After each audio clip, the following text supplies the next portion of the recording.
Chapter 3, India's Defence System.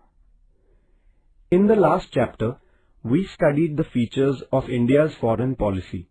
In this chapter, we shall study India's defence system. When there are conflicts between nations, the territorial integrity and sovereignty of these nations is threatened. Sometimes the conflicts between nations are not resolved peacefully. They may even lead to a war. Therefore, it becomes very important to protect the unity and sovereignty, even the very existence of one's country. For this purpose, every nation has to maintain well-equipped armed forces.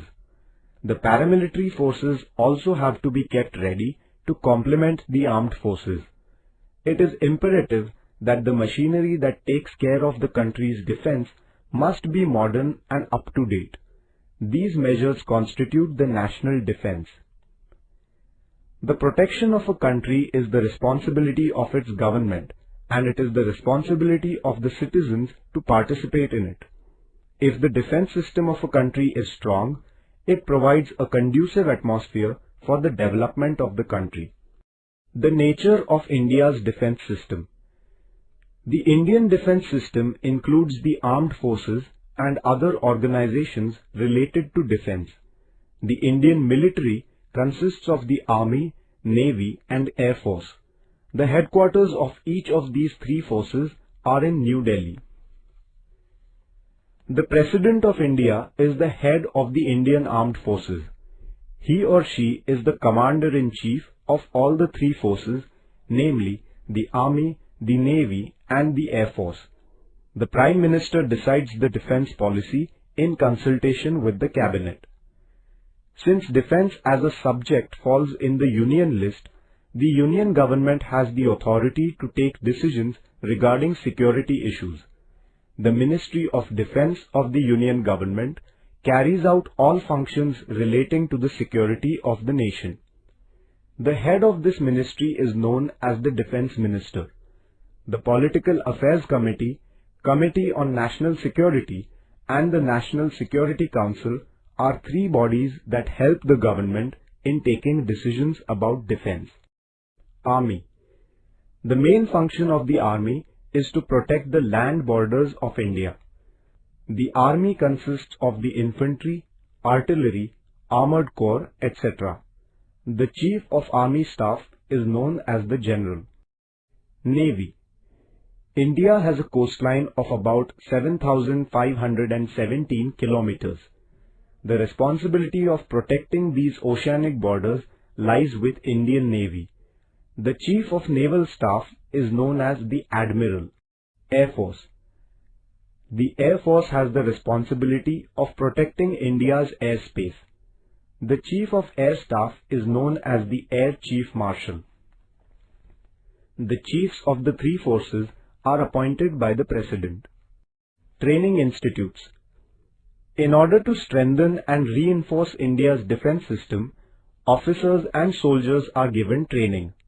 This training helps to increase their level of confidence and efficiency. This training helps them to adopt defense-related skills. Training helps to nurture an attitude of commitment, patriotism, and team spirit. Now, many opportunities are available for women too in the Indian Defence Services. There are several training institutes which train officers and soldiers. Some of the important training institutes are the National Defence Academy at Pune, Indian Military Academy at Dehradun, and the National Defence College at Delhi. Paramilitary forces. The forces which help in maintaining internal security, protecting the coastline and assisting the army are known as paramilitary forces.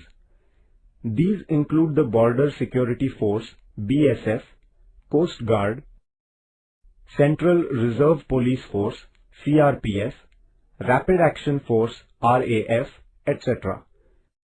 The responsibility of the security of important places like railway stations, oil fields and refineries, water reservoirs lies with the paramilitary forces. They also participate in the management of natural or man-made disasters. During peacetime, the paramilitary forces also have the responsibility of protecting the international borders. The Border Security Force has to create a feeling of security among citizens in the border areas, prevent smuggling, and patrol the borders. The Coast Guard has been set up to protect the Indian coasts. It carries out various tasks like providing security to the fishing activity within the Indian maritime borders, preventing smuggling on the sea routes, etc.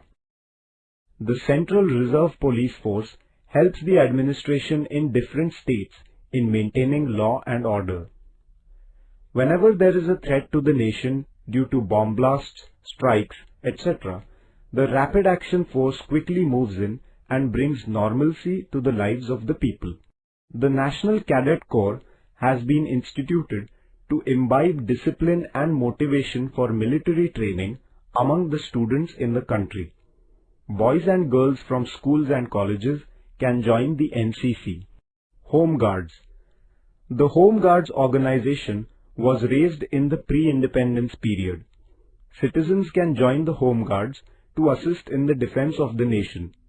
Any person in the age group of 18 to 50 years can join the Home Guards. The Home Guards have to execute several tasks.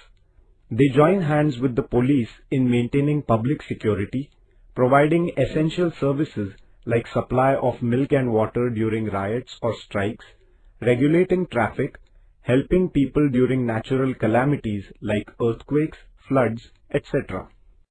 Citizens and defense. Air raids and missile attacks during wars can devastate entire cities.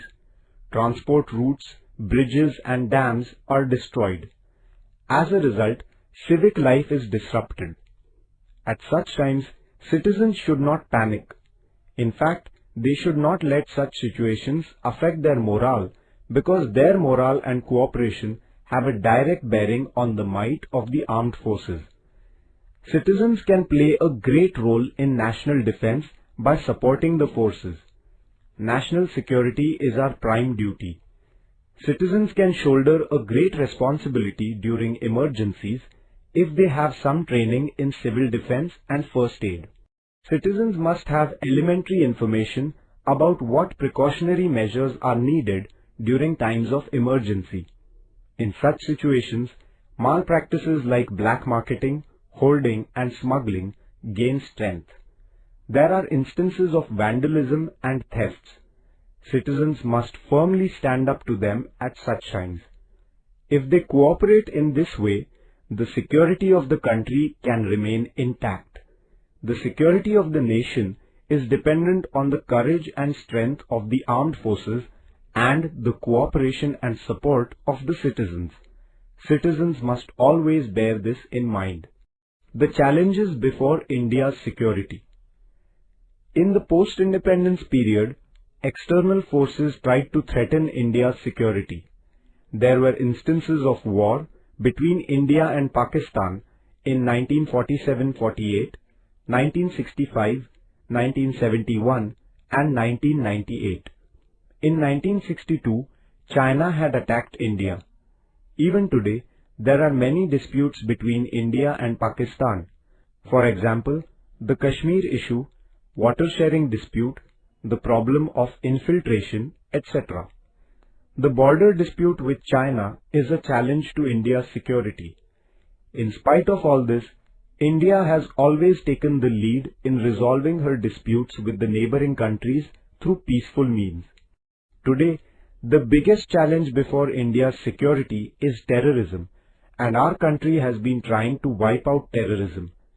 India has been supporting the efforts at the international level to root out terrorism.